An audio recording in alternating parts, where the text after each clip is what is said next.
Our next guest is somebody else who has come down from upstate New York. I live in Brooklyn now. Well, that's true. You do live in Brooklyn now. I knew that.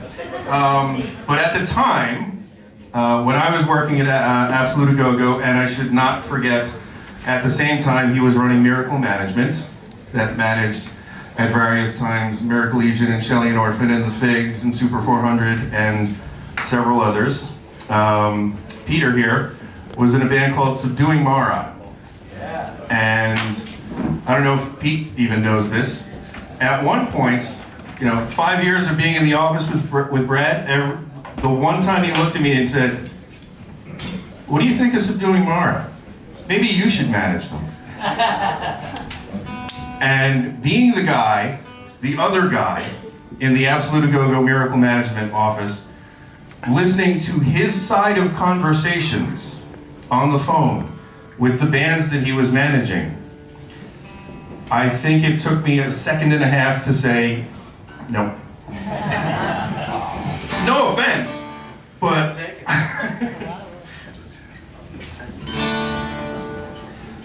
but just seeing the Brad side of your conversations for anybody who was managed by Brad. I realize it's one-sided, and I should hear your side of it,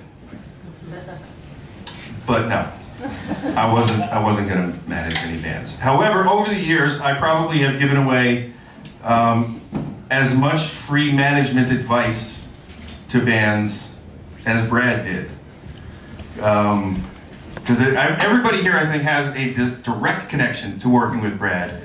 But again, being the guy in the office, there were a bunch of random bands that would call the office, and I'd sit there and wonder, why is he giving them this free advice? This is like something you should pay a manager for. And he would just be on the phone for hours with bands, giving them free advice. So, without further ado, this is Peter Hutchison, no N, no middle N. What is this? From Subduing Mara, but currently Empire of Light, right? Yes, with Dan Green, who's also a With Dan Jersey Green. native. Wait a minute. I know Dan. I had no idea Dan Green was standing behind me. No one does. I'm creepy like that. Can we get some bass? Come on. What, again? All right, no more bass today. Thank you. All right, please welcome Empire of Light.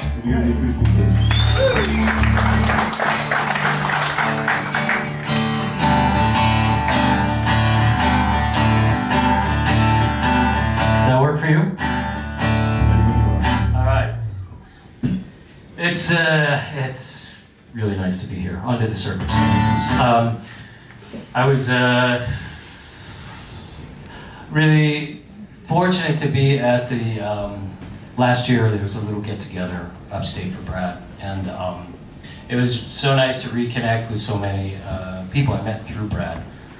And it's wonderful that this has kind of grown out of that, and I want to just first thank everybody who has put so much effort in putting this together and bringing us together here today. I'd like to just acknowledge that and give them a hand.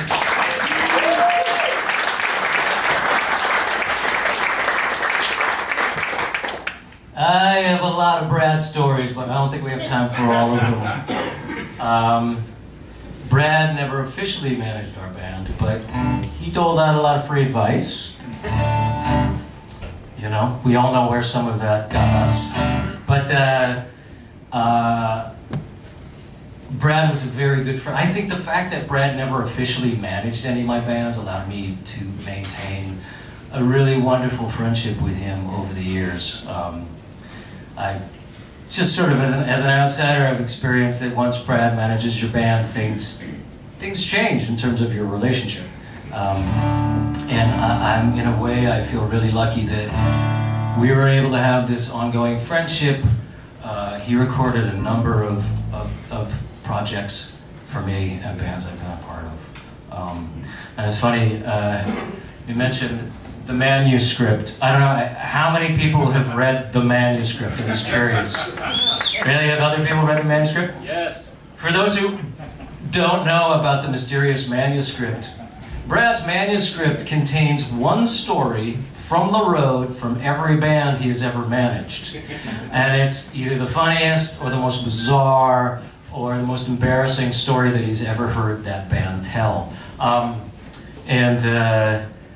You know, it does suffer from, I think,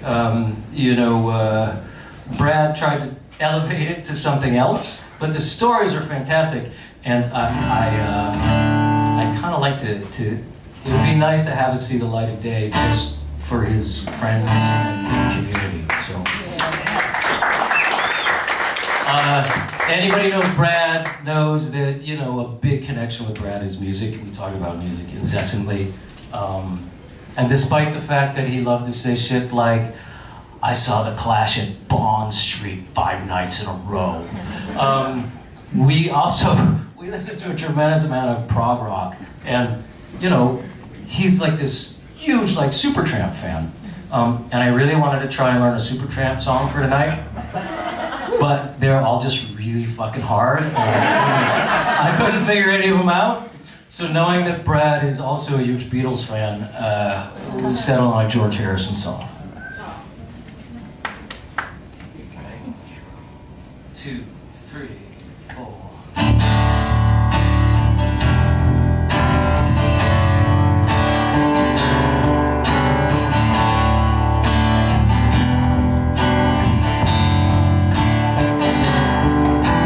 Sunrise doesn't last all morning.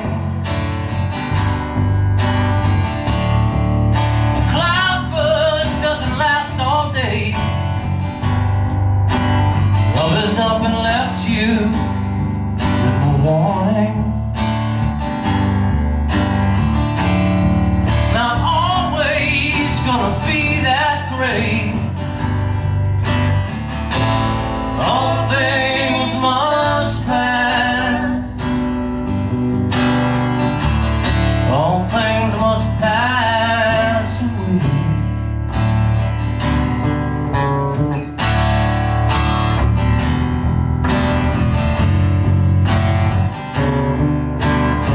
Sunrise doesn't last all evening. A mind could blow those clouds away. After all my love is up, you must be leaving. It's not always gonna be this great. All things must pass. All things must pass away. All things must pass. None of that strings can last. So I must be on my way to face another day. Now the darkness on this stage, nighttime, morning it'll fade away. Daylight's good at arriving at the right time.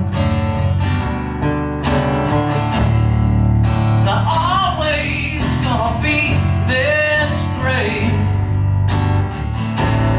All things must pass.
All right, we kind of been asked to keep it short, so we're gonna play one more.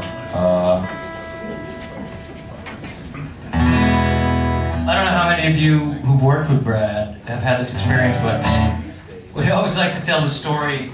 We didn't have a lot of money. Subduing Mara didn't have a lot of money when we were starting out.